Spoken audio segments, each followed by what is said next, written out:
Good afternoon, everyone. Thanks for the invitation today, and thanks also to all of the hardcore conference goers who are still here on the last afternoon. You are very much appreciated. My name is Brendan Karch, Chief of Staff at Swissnex in Boston and New York. Swissnex is a global network of the Swiss government connecting Switzerland and the world in education, research, and innovation. I'll tell you a little bit more about Swissnex and our particular activities in quantum at the end of the talk. But my overall goal is to present the Swiss quantum ecosystem as a whole. And I want you to really come away with two key points. I'll say them up front. The first point of the Swiss quantum ecosystem is that it is a pioneering ecosystem that has been around for a very long time, relatively speaking for quantum, and has developed with bottom-up energy and with relatively little top-down coordination. This is how Switzerland likes to work, and it has been quite successful. So I'll spend roughly the first half of the talk telling you about the success of this Swiss quantum ecosystem as it developed from the bottom up. The second point I want you to come away with, which is the second portion of the talk, is that insofar as Switzerland has developed a Swiss quantum initiative, which is relatively new, it just started last year, it is doing so with a very light touch and with the intention of not disturbing the great bottom-up energy that has given the Swiss quantum ecosystem its life. Now, I wasn't sure how big the screen was going to be, so excuse the comically oversized QR code here. But I would invite you to make this an interactive session insofar as you can pull out your phone or whatever device you have and go ahead and download this fact sheet that we developed at Swissnex called Switzerland, a Hub for Quantum. This fact sheet will give you a really nice quick overview of the Swiss quantum ecosystem. So let me tell you about how this developed in a bottom-up fashion. Already in the year 2001, we had two national centers for competence and research. These are the flagship level research programs of Switzerland that developed in quantum technologies. One was in nanoscale materials, the other was in quantum photonics. They lasted for 12 years each injecting around an additional 50 million CHF or 60 million USD into the developing Swiss quantum ecosystem. We've since had two more national centers for competence and research in quantum technologies as a whole and in spin qubits that have injected more. And out of this have come several startups, several pioneering companies in quantum that are really crucial for the ecosystem. For example, ID Quantique emerged very early on as one of the first pure quantum companies in the world and had the first commercial development of quantum key distribution, QKD, already in 2007. Out of Zurich Instruments, I think well known to everyone, which provides key components for quantum computation. And there are many others. Switzerland has a very strong emphasis on strength in photonics and strength in quantum sensing. Companies like QNAMI and Q2B24, also spin-offs from University of Basel and ETH Zurich, work on NV diamond center sensing.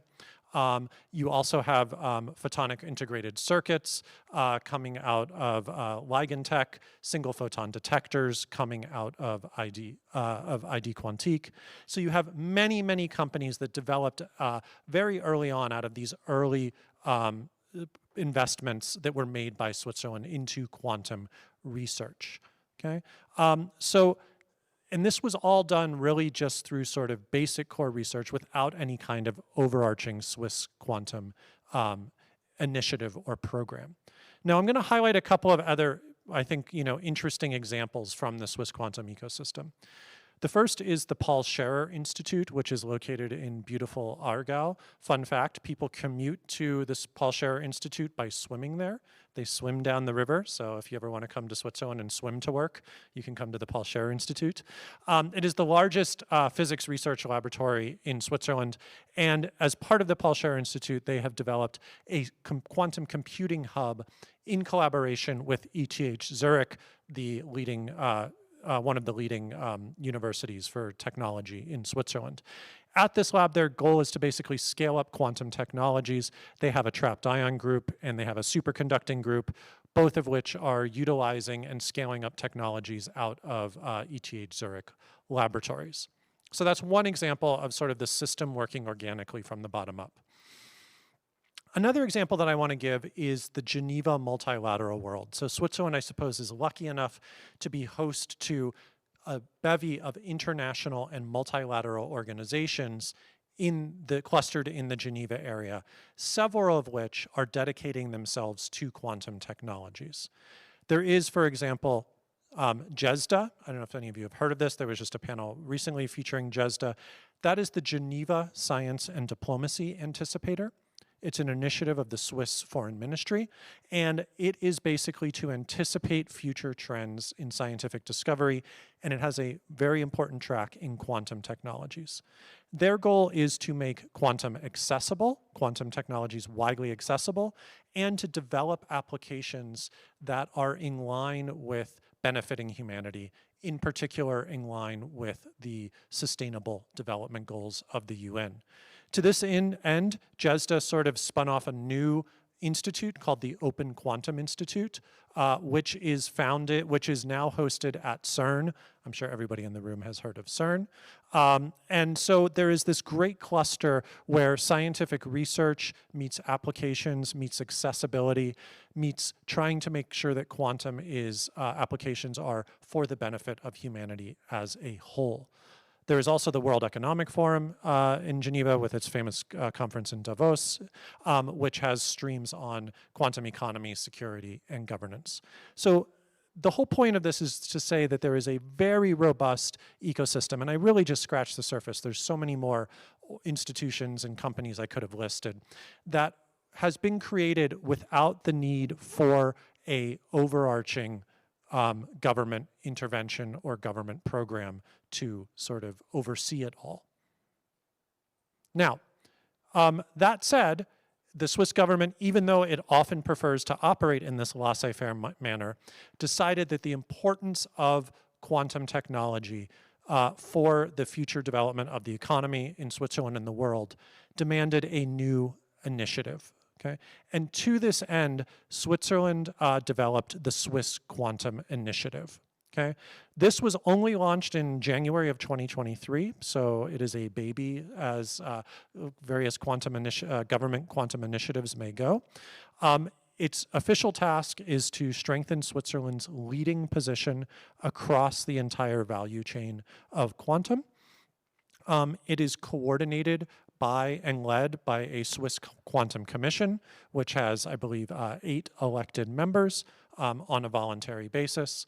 And in line with, as I said, with the Swiss idea of a sort of light touch oversight over this robust ecosystem, the money isn't that significant, at least in the initial startup stage. So for the first 2 years, they were granted 20 million CHF, which is a little more than 20 million USD. And they are just going through the final stages of parliamentary approval for their follow-up budget for 2025 to 2028, where they're expected to receive something on the order of 80 million francs, or around 90 to 95 million CHF, depending on the exchange rate that day, or dollars, depending on the exchange rate. So this is the Swiss Quantum Initiative in a sort of very broad terms. Now, who is on the Swiss Quantum Commission? You'll notice if you start reading these names and their institutions that it is very research focused. And the strength of Swiss Quantum has always been in the universities and the research, and it will probably continue to be that way. So most of the pretty much, I believe, all except I guess the CSEM and IBM are directly within the university ecosystem, and even then they're often in sort of the research ecosystem. These are many of the best known names in quantum technologies in Switzerland, so it's a very sort of scientifically minded quantum commission. By the way, Anna von Kulberta-Morel is the new president of EPFL starting next month. So what then are the goals of the Swiss Quantum Initiative as it is developing? Well, it is still very much focused and dedicated to promoting scientific research. Of their original 20 million francs that were granted for the first 2 years, around 10 million of that went directly to a basic research call. This was also to compensate for the recent exclusion from the Horizon Europe measures.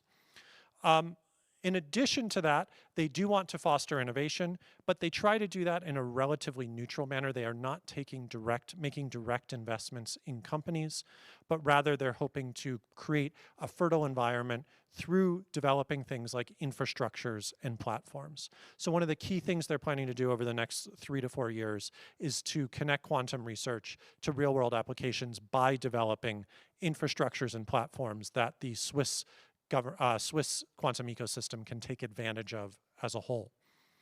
The last piece of the puzzle is, of course, as everyone is looking for, education and workforce development. They want to improve quantum literacy on all education levels, in particular quantum engineering skills. And this is where Switzerland has also been a sort of bottom-up pioneer. They now have 2 highly developed quantum engineering master's programs. The one at ETH Zurich was, I think it started in 2018 or 2019, and has quickly risen to be one of the best in the world. A US colleague of mine said, I've never seen a program as good as ETH Zurich's. And then EPFL Lausanne also developed a quantum engineering program that just got started last year, and I think just is about to graduate its first cohort, or just had. So Switzerland and the Swiss economy are very much interested in approach that takes advantage of the various centers of excellence that exist in the and rather than having a top-down approach of dictation of all priorities. So that said, Switzerland feels that it has a particular value in certain aspects of the TRL range in terms of developing quantum technologies.